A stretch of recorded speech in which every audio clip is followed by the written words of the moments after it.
Nanomboka androany ary tsy farana raha sy ny asabotsy izao ny varavarana misokatra izay karakarain'ny sekoly ambony IFAJ Pahamed ho fanampiana ireo mpianatra vao avy nahazo ny diplôma baccalauréat amin'ny fitadiavana lalam-piofanana moa izao hetsika izao.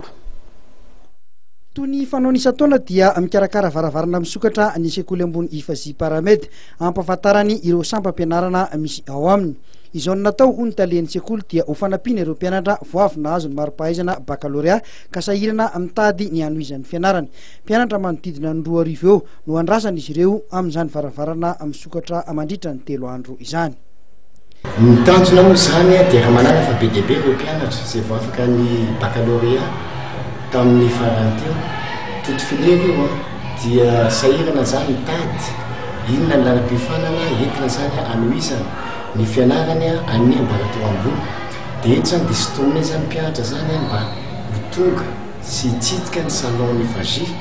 manomboka andranitra amin'ny sabotsy satria misy ireo tanora izay vonona anoro anao sy hanampy anao amin'ireo lalam-piofanana izay tianao hanohizana ny fianarana eny amin'ny ambaratonga ambony. Marihana koa moa fa ny IFAJ dia anisany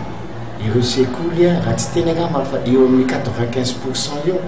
ny efficacité sy ny qualité izay efa hita taratra eto amin'ny IFAJ na mikasika amin'ny fianarana zany amin'ny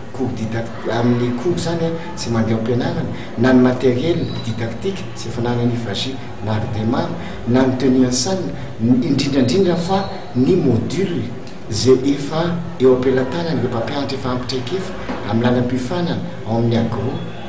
paramède ao amin'ny tertiaire ao amin'ny industriel ao amin'ny génie civil sy ao amin'ny génologie. Araka ny nambarany talen'ny sekoly ihany dia misy ny tolotra manokana mandritra ny 3 volana omena ireo mpianatra vaovao tonga misoratra anarana. Ankehitriny dia efa mahatratra 590 eo ny mpianatra ao amin'ny IFAJ ary 40 kosa ny mpanabe. Mandritra io 3 andro io dia misy ihany koa ny fijerena maimaim-poana ny fiakaran'ny tositra.